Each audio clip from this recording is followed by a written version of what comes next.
Listening Library presents The Assassins of Rome by Caroline Lawrence, read for you by Justine Eyre. Scroll 1. One hot morning in the Roman port of Ostia, 2 days after the Ides of September, a dark-eyed boy stared gloomily at 4 presents. The boy and his 3 friends sat on cushions around a low octagonal table in a small triclinium. It was a pleasant room, with cinnabar red walls, a black and white mosaic floor, and a view through columns into a green inner garden. A faint sea breeze rustled the leaves of the fig tree, and they could hear the fountain splashing. "I'm telling you," said the boy, "something bad always happens on my birthday." "Jonathan," sighed his friend Flavia Gemina, "in the past month you survived a volcanic eruption, a coma, and capture by pirates. But now you're safe at home and it's a beautiful day. What could possibly happen? Don't be such a pessimist." "What is sessimis?" asked a dark-skinned girl in a yellow tunic, taking a sip of pomegranate juice. Nubia was Flavia's former slave girl. She'd only been in Italia for a few months. Although Nubia was a quick learner, she was not yet fluent in Latin. Flavia drank some of her own pomegranate juice. Then she held out the ceramic cup. "Nubia," she said, "would you say this cup was half empty or half full?" Nubia studied the ruby-red liquid and said, "Half full." "Then you're an optimist. An optimist always looks on the bright side of things. What do you think, Jonathan? Is it half full or half empty?" Jonathan glanced into Flavia's cup.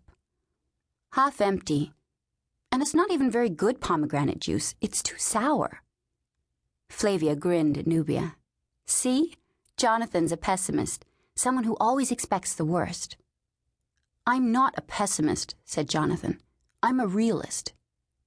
Flavia laughed and handed the cup to the youngest of them, a boy in a sea-green tunic, the same color as his eyes. "How about you, Lupus?"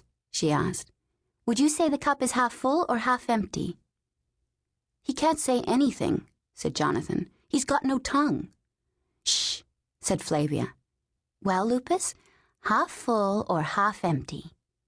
Lupus tipped the contents of the cup down his throat. "Hey!" Flavia protested. But they all laughed when Lupus wrote on his wax tablet, "Completely empty." Lupus grinned but did not look up. He was writing something else on his tablet, using a brass stylus to push back the yellow beeswax and expose the wood beneath. He showed it to Jonathan. "Open presents." All right, said Jonathan. "I'll open yours first." He picked up a grubby linen handkerchief tied with an old piece of twine and weighed it in his hand. "It's heavy and knobbly and—" Jonathan tipped the contents onto the octagonal table. "It's rocks. You gave me rocks for my birthday." "They're not just any rocks," said Flavia. "Lupus searched a long time for those." Lupus nodded vigorously. "They are smooth and round and perfect for your sling," explained Nubia. She held one up. "See? Now open my present." She placed a twist of papyrus into Jonathan's hands. Jonathan undid the papyrus and pulled out a leather strap. "A dog collar?" he said with a frown. "So you can take me for a walk without worrying that I might run off?"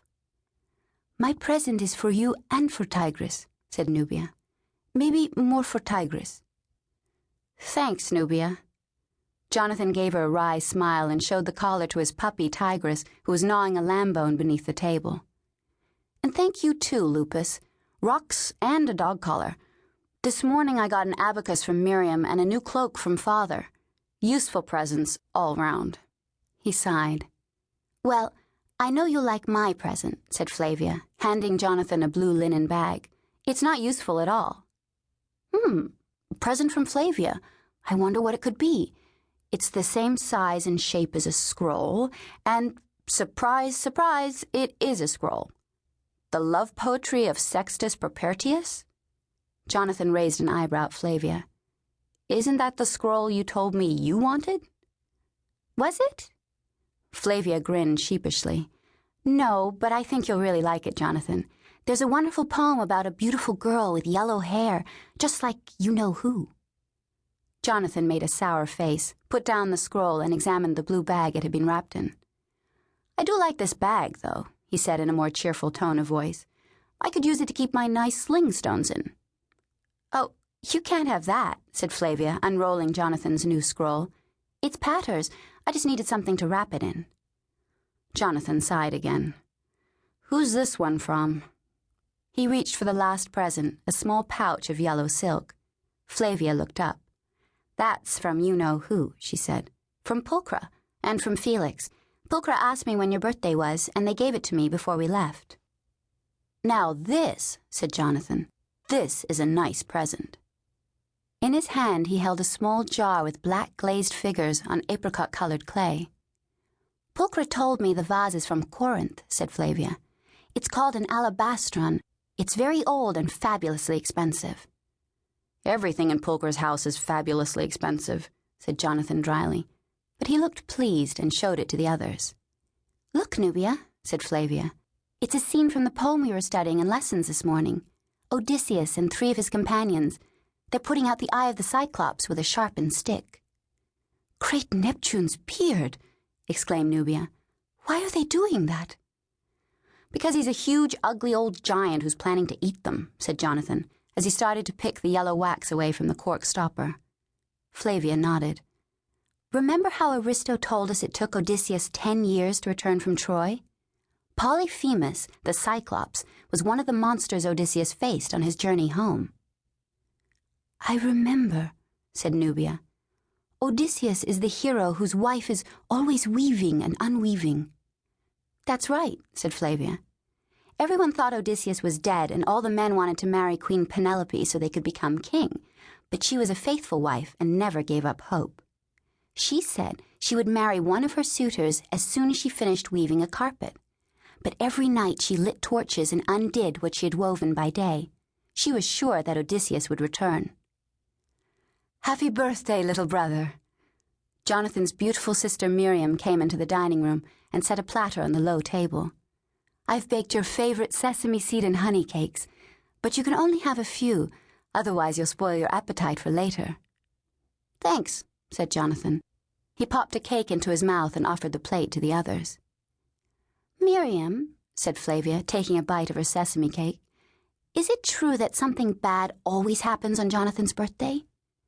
Miriam looked thoughtful. "Now that you mention it, see this scar on my arm?" She pushed back the sleeve of her lavender tunic to show them a barely visible mark just above her left elbow. "That's where Jonathan shot me with an arrow on his 8th birthday." "That was an accident," said Jonathan with his mouth full. "But remember how I fell out of the tree at our old house last year and was knocked unconscious, and Father made me stay in bed all afternoon?" Miriam nodded. "And on your birthday the year before, you ran outside to try out your new sling and stepped right on a bee." "It wasn't a bee." Jonathan reached for a 3rd honey cake. "It was a wasp." Miriam gently slapped his hand and picked up the platter. "Jonathan's foot swelled up like a melon, and he couldn't walk for 3 days," she said over her shoulder as she took the cakes out of the room. "Yes." Jonathan sucked the honey from his fingers and reached for the alabastron again. "Something bad always happens on my birthday, and it's usually my own— Oops!" Suddenly the room was filled with a heady fragrance. The little jar lay in pieces on the black and white mosaic floor. Tigress sniffed at the pool of spreading oil.